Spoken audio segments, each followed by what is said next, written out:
Welcome to the Reality Revolution. I'm your host, Brian Scott. Today I have a different Neville Goddard lecture. This one is called Blake, Four Types of Vision, delivered on January 29th, 1968. Neville Goddard had an obsession with William Blake, and we have covered William Blake on another Neville Goddard lecture called Blake on Religion. I was so inspired by that episode, I went and read an amazing poem written by William Blake on another episode called The Marriage Between Heaven and Hell. It has lingered with me for a long time. There are an amazing number of images and word combinations, and I could see and understand why Neville was so influenced by Blake. We know from that poem that Blake was also influenced by Swedenborg, so it helps to unlock sort of the foundation behind a lot of what Neville Goddard talks about. There is another lecture where he goes further into Blake, and that's what we're going to cover today, where he covers the four types of vision. In many ways, he treats William Blake exactly like any of the apostles, any of the writers in the Bible, and treats him as if he is blessed with heavenly vision, and it's very powerful. If you don't know who William Blake is, he was a famous poet from the 1700s through the 1800s that was also an amazing painter, an important figure of the Romantic Age. He is best known for a book called Songs of Innocence and Experience, as well as an amazing poem called Jerusalem. And there's a chance I might even read those someday because they're so much fun to read and I get so much out of them. But I'm excited to cover this particular lecture, Blake, Four Types of Vision. The four types of vision of which Blake speaks are the very experience of us all. He said, "Now I, a fourfold vision, see, and a fourfold vision is given to me. 'Tis a fourfold in my supreme delight, and threefold in soft Beulah's night, and twofold always. May God us keep from single vision and Newton's sleep. Fourfold vision is to single vision as ordinary sight is to blindness. That is the difference. To me, single vision everyone experiences, and threefold we all experience. It's twofold vision and fourfold vision that you and I will have to work on. Here is single vision. It's best expressed in the little poem of Wordsworth, his Peter Bell, a primrose on a river's brim. A yellow primrose it was to him, and it was nothing more. That's all that he could see. You and I will pass a lovely flower, and all we see is simply the flower. A man is man. A tree is a tree. A dog is a dog. That's all that it means to the hard-headed, common sense, sensuous, rational being. And all that I'm saying from this platform to him would be sheer nonsense. To tell such a person that imagining creates reality, he wouldn't listen to you for one moment. He would turn away as though he had just heard the voice of someone that is mad. He is the rational being with single vision, and he lives in a world where a thing is what it seems to be, and that's all that it is. So everything can be weighed and measured, a foot, 12 inches, a minute, 60 seconds. And you can simply measure everything and weigh everything. That is what he calls Newton's sleep. And may God us keep from single vision and Newton's sleep, said he. Now he said, double the vision is always with me, twofold always. Now what is twofold vision? I stand before a fireplace. I have stood before a fireplace unnumbered times, enjoyed it, its warmth, its beauty, but it still is simply wood burning. One day as I look at it and the flames leap up and suddenly something is happening, it subsides, then falls into embers, then into ash, and to all appearances, it is gone. I say to myself, my life is like a fire. At that moment I achieved a simile, but I'm stirred. I don't stop there. Then I say, life is fire. My life is fire. And here I have achieved now a metaphor. I'm still fired, and I drop the is, and I say life and fire have now become synonyms.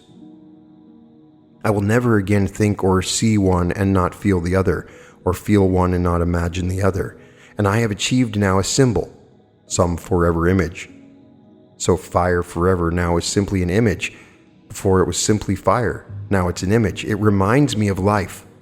That is twofold vision when everything becomes an image.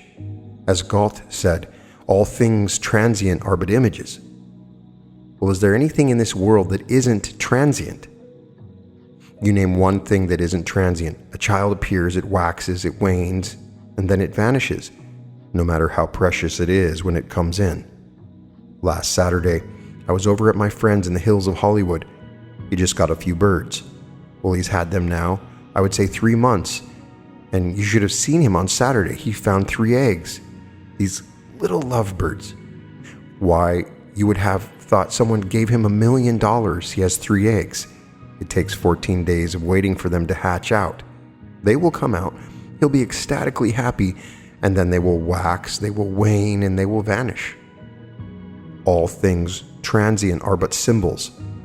If man now turns the thing into a symbol, when Blake went to Feltham as the guest of Haley thought himself a poet. His poetry has not survived, only the few pieces that Blake illustrated, but not because of the poetry, but Blake's illustrations.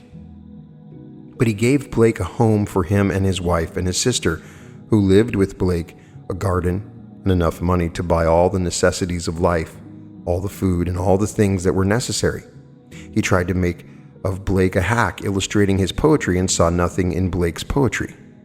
Well, one day Blake came home, and in his garden was stretched out a drunken soldier, and he ordered him out of his garden. The man wouldn't go, so Blake took him by the elbows and led him out of the garden and down about 50 yards. The man with another soldier agreed to bring the charge of sedition against Blake. Well, a garden is not something that just happens. It's a creative plot. Man must be present to call any plot a garden. You take care of it, you plant it, and you take care of it, or it will go to seed. So here was Blake's garden, and here is a drunken soldier. Soldier is one of authority. Here he saw in the soldier, of course, he was exonerated through Haley's efforts, but Haley was his friend physically. He was well fed, he had shelter, but he was spiritually an enemy.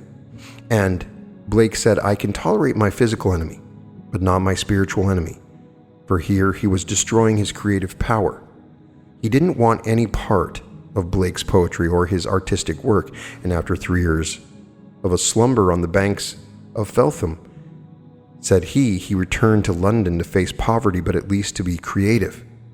So Schofield, the name of the soldier he used in Jerusalem as a symbol of the one who would be his spiritual enemy, even though a physical friend. So everything in Blake's life became a symbol. But everything was a symbol. And he saw that. He never saw a tree, he saw something else. Someone said, when you see the sun, don't you see some round disc like a guinea? He said, no, I see a host of angels singing, Holy, Holy, Lord God Almighty. Another person sees just a round disc, and that's the sun, not Blake. He saw a tree filled with angels. Everything to him became a symbol, and he thought in terms of symbols. That is double vision. Now, threefold vision is when these images intertwine, interblend, have love affairs, marry, and beget new images. A daydream is a threefold vision. A dream of the night is a threefold vision because it's soft Beulah's night. But you don't have to wait for night. Your moods are your dreams. In daylight, I can capture a mood. If I could sustain a mood and dream through the day with a mood, which would imply the fulfillment of my dream, I am setting something in motion. If I could become now intense from that three-dimensional or threefold thing and dream intensely and enter my dream, that is fourfold vision. If I could now start with my images and dream so intensely that I step into the dream. But if I don't, it doesn't mean it will not work. If I persist in it so that the dream obliterates what was and becomes the reality, that is fourfold vision. Now, this world is fourfold vision. Man has forgotten when he started this dream, and he's entered his dream. As Thoreau said, the truest life is to be in a dream awake. Now we are in a dream awake, and we have forgotten where we laid ourselves down to dream this dream. But it becomes so intense we awoke in our dream, and now we return to single vision, for this is taking the place of reality. It was once only a dream, and now it becomes the stream of reality. Now man, knowing this, could start this night with his images and let them interplay. So let them interplay that they fall in love. They're sort of having love affairs. Then let them marry and beget a new image, which new image would imply the fulfillment of the dream. So I assemble in my mind's eye images that, if true, would imply the fulfillment of my dream. Its potency is in its implication. So they all play together, interweaving, and finally they fall in love. And then comes the fulfillment. Now let me share with you what was given to me this week. This gentleman writes that for quite a while now I have had a problem, an objective problem.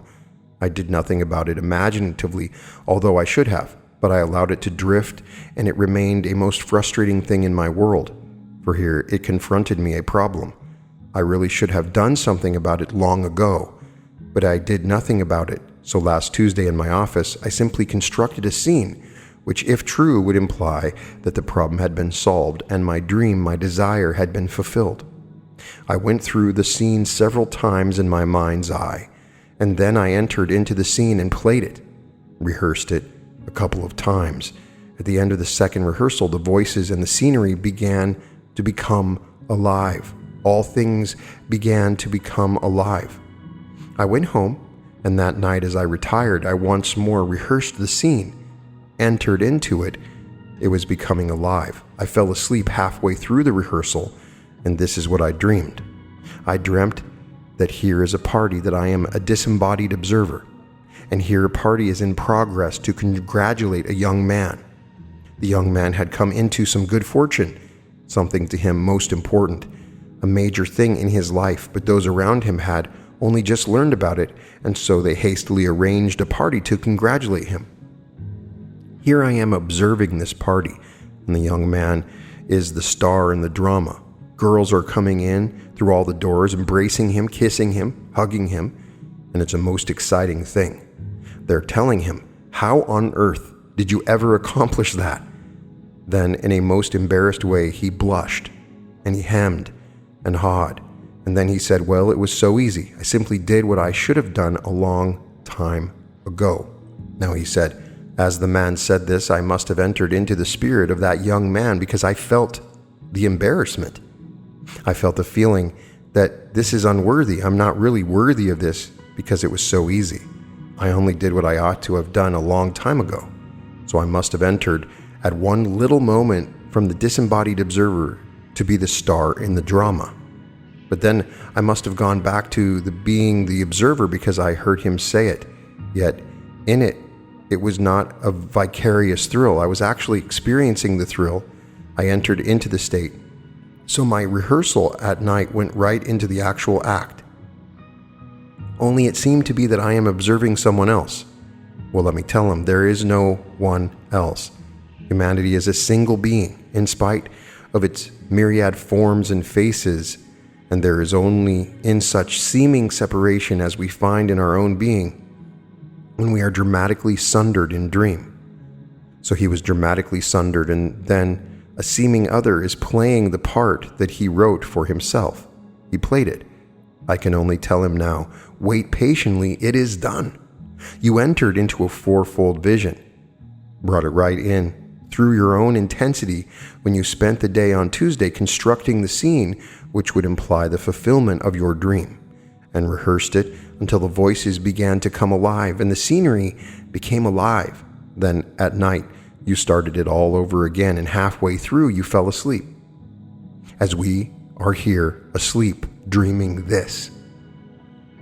Here, we are sundered too. Every being in my world is myself pushed out, made visible. I haven't cataloged all the individuals and given to myself the image that it represents, But as my friend last Friday night, speaking of his mother and how many years ago he came to the conclusion she was only an image of the material world, then came this wonderful mystical experience where he finds himself a young man in a suite of rooms looking out over the sea.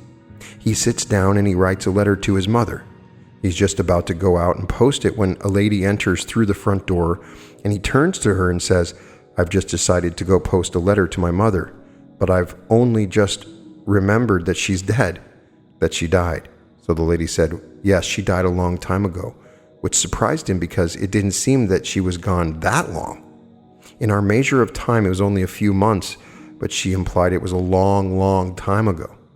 Then he asked a very simple question. "Well, hasn't my mother been paying for these rooms?" And she replied, "No, the undertaker has been doing it. He felt it better that you should think that she was providing for you until you came to your senses." He's on the verge of completely awakening because he has already been elected. That short interval between being completely elected and taking office in an entirely different age is just around the corner. I don't mean to disturb him by saying tonight, tomorrow night, for no one knows the day. He will not go 1 hour before his time, neither will he delay 1 hour.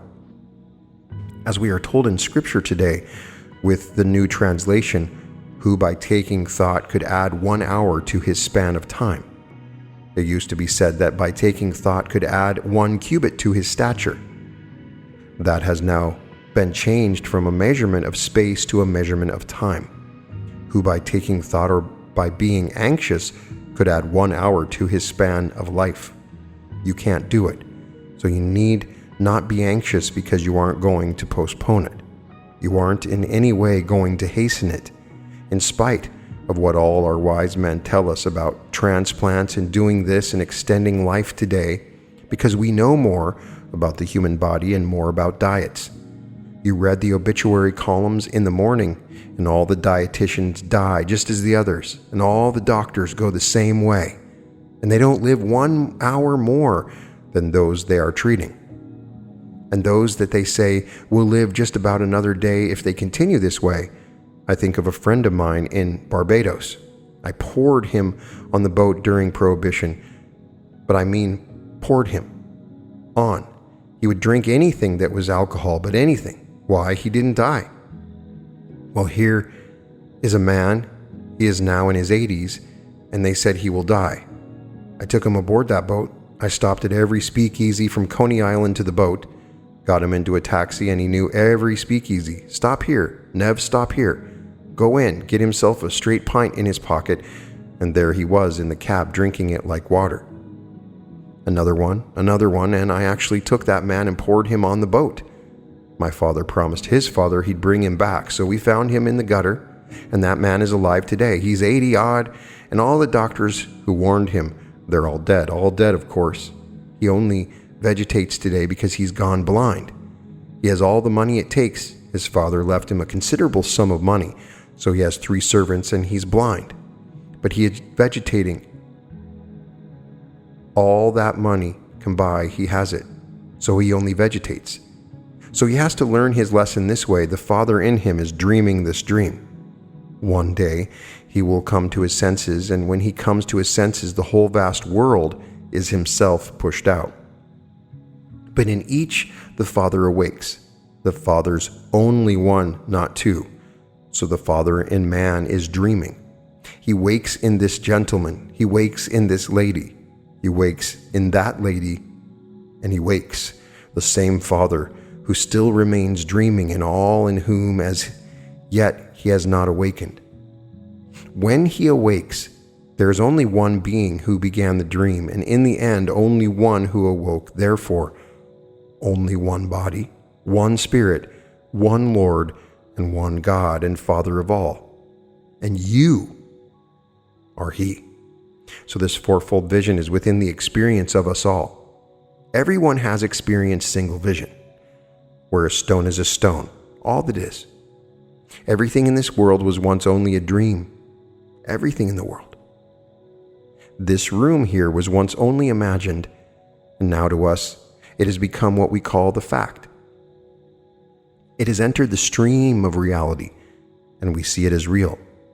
But it began as a dream in the mind of someone, executed by some architect, and then workers worked. But here it is still a dream. For its origin was a dream, well then the end is a dream. All things bring forth after their kind. Well, if what I am now bringing forth into this world is going to supplant this and take its place, but it started as a dream.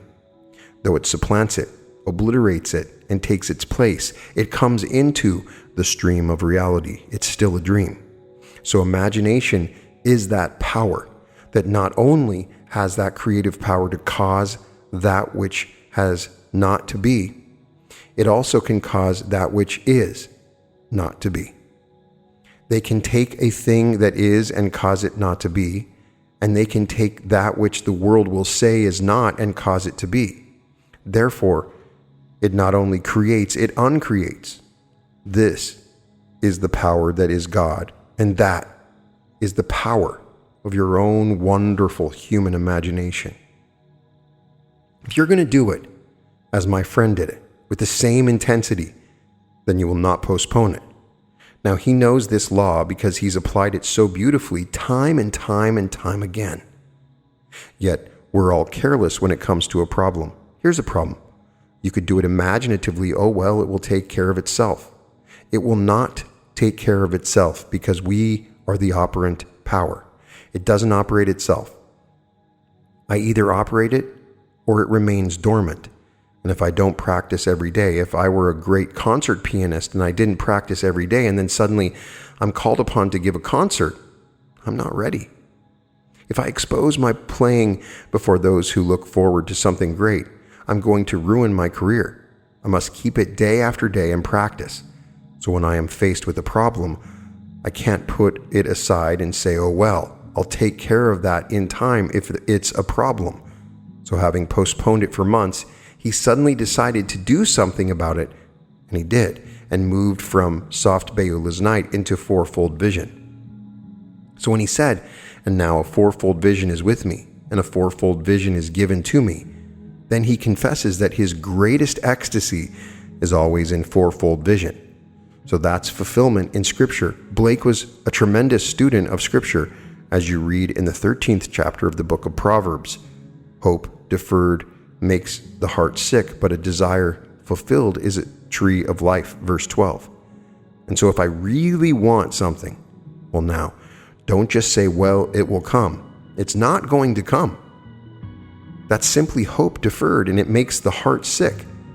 But if I know that imagining does create reality, I'll do something about it. I will take these lovely images and let them interweave and so construct them when I bring that scenery into my mind's eye. It is implying something. Its implication is its power. What does it imply? Well, here in this case, the young man is being congratulated because something of a most important thing has happened in his life. They only just heard about it and they came to congratulate him, and he thought it was so easy to do it that really this is not right. You're congratulating me for something that was so easy, so simple, and really I only did what I ought to have done a long time ago. The very thing that he constructed, because in his letter to me he said, I knew it was a frustrating problem, yet I did nothing about it, imagining, hoping that it would just go away or solve itself. Well, it doesn't. Like here tonight as I look out, a friend of mine who had a few little skin cancers on his face, and his doctors could give him no more radiation and told him, so, you can do no more about it. And every day you are confronted with your image as you shave. So he looked into the glass, and here is his face staring at him with these skin cancers, and yet as he is looking at it, he has to imagine that they are not there. When they actually disappeared, he doesn't even know, but they left no trace of ever having been present. Well, I have looked at his face as closely as my eye will allow, and there isn't the slightest sign they were ever on his face. Here he has been given all the radiation that the skin could take, and his doctors, and we can give you no more. Sorry, and the only thing I could really suggest would be an operation, just to have this thing removed by surgery. Well, he said, I couldn't go through it. So every day as I shave, I am faced with the actual fact, but it just isn't there. So imagination can not only bring things into being, they take things away.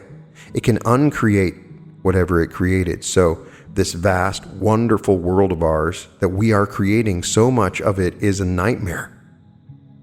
It can't endure forever. It has to be uncreated. That's why I stress time and time again, live nobly, that you can simply store your mind with dreams, with ideals worthy of recall, because the days going to come you will survive, as told in Scripture. If you build on any other foundation than that one foundation, which is Christ, well then, if it doesn't survive the test, you will suffer loss because it has to be consumed or uncreated, but you will not, but only through fire. 1 Corinthians 3:11 through 15. And so we bring these things into this world and we have to live with them until one day we discover we don't have to. We can uncreate them. So looking into the mirror, he uncreated it. It just wasn't there. While he was shaving over these things, it just wasn't. And he cannot tell you when it actually disappeared. One day it just wasn't there. When I looked into his face and looked for the spots supposedly where they were, there isn't the slightest trace that they were ever present on his face. He's here tonight. That story was told me years ago when I was at the Beulah. So I tell you, you have the power to create and the power to uncreate. So you won't have to live with an unlovely thing that you've brought into the world if you are willing to persist in your dream. One day, the dream will become four-dimensional, not four-dimensional. I mean fourfold. Because this world is three-dimensional, and this is simply a fourfold vision, where what was only a dream has now become the stream of reality. So here in this world of ours, now I am looking at you, and therefore in a fourfold manner. But if I can see you as an image in my world, so that when I meet you in Beulah's night, you represent to me not just simply Jan or Bill and so, but you represent something else. You are images. For all things transient are but images. And so when I meet you at night, what are you in my dream? What are you trying to tell me? A friend of mine told me at home just about a month ago. He was at home this evening and he said, well, as far as you are concerned in my world, if I meet you in a dream, you represent to me power and wisdom. Because he likes what I'm talking about. He accepts it. He has applied it. And it has proved itself in the testing. And so when I appear in his dream, because he conjures me, I don't come looking. He conjures me because I am in every being. So he conjures me, and whenever I appear in his dreams, then to him, here comes the symbol of power, the symbol of wisdom, but it is speaking through a friend's voice that I know and like very much, and his name is Neville. But Neville is only a symbol in his world, as it should be. I am a symbol in your world. So if I appear tonight, don't think I came rushing in to do this, that, and the other. I am in every being, and so everyone could dream of me tonight and see me differently, because I am in every being as you are in every being. For God is one. God is fragmented in this world. The whole vast world is God made visible, and you are He. His name is I Am. That's the name of God forever and forever and forever.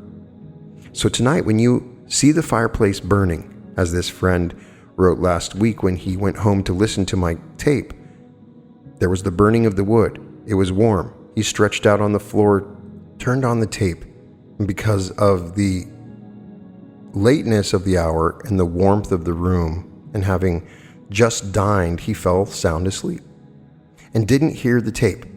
That's all right. But here was the fireplace. One day, if he hasn't already done it, he will liken himself, his life, to fire. He will see it actually blaze up hotly. Everyone at some time must have observed it. What man in the world, in the tropics, when it is 100 odd, you still light a fire to boil water? So everyone is familiar with fire in this world. No matter where you are in the world, fire is known to all people, and you use it to boil water to cook something. And to most of people in the world, it simply is only a means to their end. It doesn't have a symbol as yet. The day will come, it will be a symbol of life, and you will not see either one, either fire or life, and not think of the other. You will not feel one and not imagine the other, either one. When you do that, suddenly you've achieved a poetic image, a symbol. From then on, that's all that it is in your world. Go and turn on the gas. Use it. You will still not just see gas. The minute you see fire, you'll feel life, and that warmth within you will always be related. They become synonyms from then on, and everything in your world will turn itself into an image. That's what Blake meant by twofold vision. He said a twofold vision always. Never was he without the twofold vision. So here, to everyone, start with 1, and it will become 2, then 4, then 8, 16, and so on. Then all the images will form these poetic images in your mind. Then when you read Blake, you'll understand him. They're all images. These are not people. Schofield is simply the one who is his spiritual enemy in the world. He was only a drunken soldier asleep in his lovely garden. And knowing Blake by his works and his tenderness for everything, he must have had a lovely garden. Didn't have to be a big one, but how he must have loved that garden and taken care of it. Just a garden, it's a creative spot. The man was all creation, and a sleeping drunken soldier in his garden, it's like coming home and finding him in your wife's bed. That's a creative spot too, and so out he took him. Blake was a very small man, but he had the courage of a giant. I do not know how tall he was. I read somewhere that he was about 5'6" or 5'5", a small man, well built, but he took the drunken sailor by his elbows down the street 50 yards, and then came this false charge of sedition. Blake, with Haley's help, because he was a man of means, an important person in the neighborhood, and Haley treated Blake's poetry as if it was nothing. Tonight, you take these 4 types of being and start on this premise. It is within your experience if you want to experience them. You have experienced 2, everyone has, unless you're blind, you can see, well, that's single vision. If what you see has another meaning than the one it appears to be, you're beginning to have twofold vision. If you ever had a dream, you've had threefold vision. Now, take your images, and one day it's going to happen. May I tell you, it's the thrill of thrills to sit down and conceive a thing, and as he said, the words, the voices, and the scenery began to become alive. And at that, he fell asleep, and the whole thing began to project itself, and he became fragmented. All the characters, all the girls came to congratulate him, himself now made visible as a youth, for he is young anyway. All things being relative in this world, he's younger than my son. I call that young. So here it's just himself. Now persist in it. Don't think for one moment it was another. Your desire has been fulfilled, but all things have an interval of time between that and their coming through into the stream of life that we call reality. And it's a breaking upon you suddenly. And then you too will be congratulated on this major to you important thing that has happened in your life. It will happen that way. But practice, and still more practice. For you're moving into a world eventually where all is imagination. You will create at will a garden if you love gardens. Yes, you'll have all the gardens in the world if you love gardens. You don't have to travel by any means in this world, but if you want to travel, you only now read of the galleons of the past. You want to have that experience? You can conjure one and travel in that manner. You want to know what it is to travel in some other manner? You can conjure it because it's all within your capacity to do it. That's where you're going, into a world of creation. That is the new age. And so you'll create your world just as you want to. That is the joy that is in store for us, having come down in dream to this world. For we really haven't come down. We are now dreaming in our eternal state, and we never left it. We never left our eternal home. But we are dreaming, and we descend in our dream. We fell seemingly as one man, and so I say, ye are gods, all of you, sons of the Most High. Nevertheless, you will die like men and fall as one man, O princes. Psalms 82, 1-6. That's the best translation of the Hebrew in the 82nd Psalm, and you'll find If you have the Revised Standard Version, a footnote giving such translation rather than the one that is acceptable in the King James Version. So I say, ye are gods.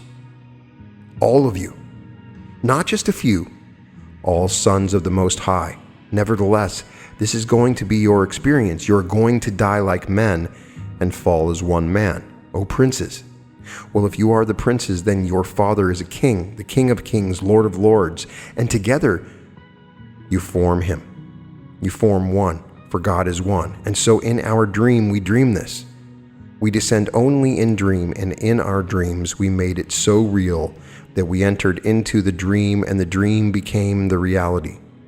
Then our eye opened upon it, and we had single vision and became locked in the prison of our senses, or reason, or both, and became a practical, down-to-earth, hard-headed man who knows that life is a battle, and he's going to take advantage of everyone because he's going to get his. He piles up his millions. Then the father says, it's time enough to return now. So he slips off the little garment here where he left the millions to find himself restored to life in a garment, same as before, only young, nothing missing, all restored, a healthy, wonderful being, to go about his single vision again until he comes to his senses. He will think the world is supporting him, that the earth, the great mother, is paying the rent, and that the great mother is providing for him, and the undertaker will allow him to think so until he awakes when he comes to his senses. So tonight, do not postpone your dream. But do you think because you've heard what you've heard tonight that it will on the hearing come to pass? You're told in the book of James, do not be a hearer only, be a doer of the word. 1:22. Not just hearing the word, for we hear it and then postpone the doing. So when he stopped postponing the doing, and he did what he ought to have done a long time ago, then it came to pass.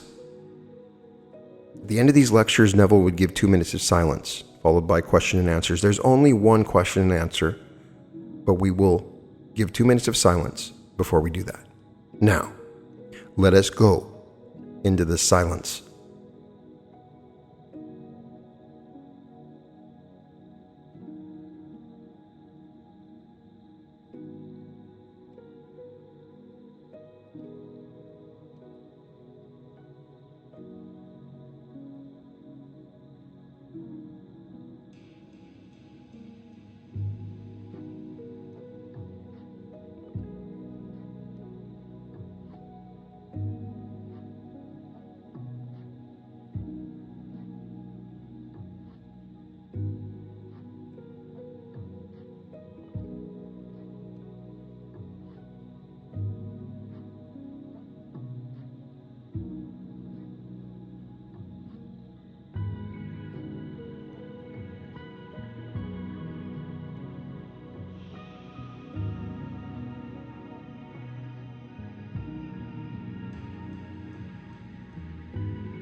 The question is inaudible, and Neville says, in Paul's letter, you ought to take it on several different levels.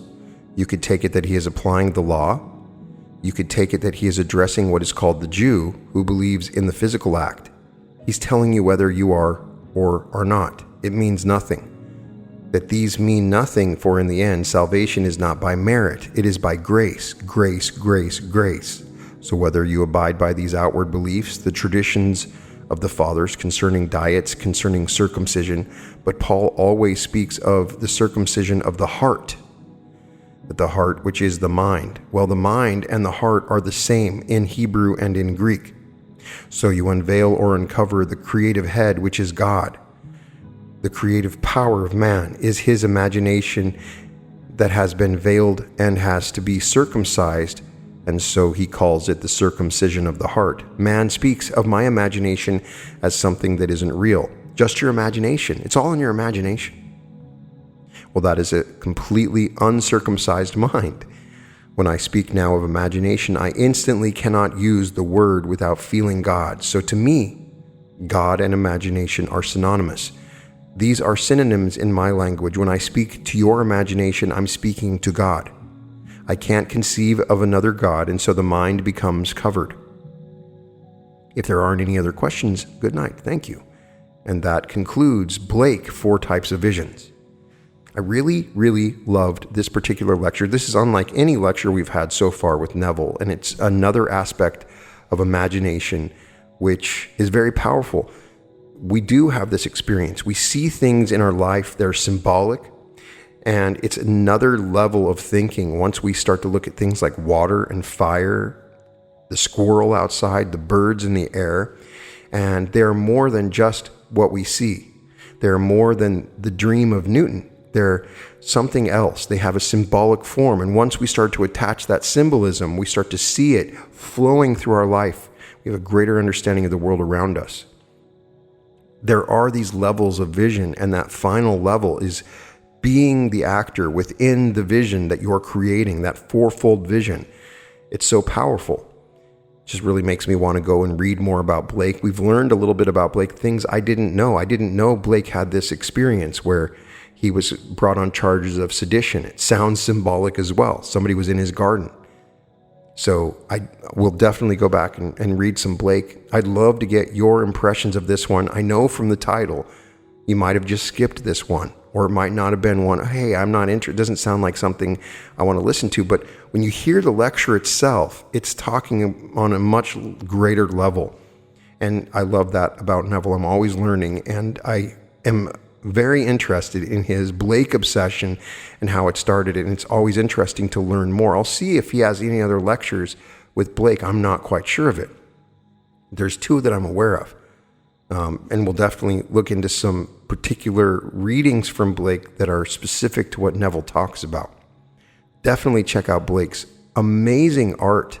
He was an amazing artist, and it's biblical in many ways. And he was an amazing wordsmith. When you listen to my episode, The Marriage Between Heaven and Hell, it has these amazing images as he talks about heaven and hell, as all souls are kind of caught between 2 spiders where they're caught into their web of good and evil. And he discusses it on this level. It's super fascinating. So I love that fact about Neville, how he's brought Blake into the same tradition of talking about the Bible. You can find all episodes of The Reality Revolution at therealityrevolution.com. And welcome to The Reality Revolution.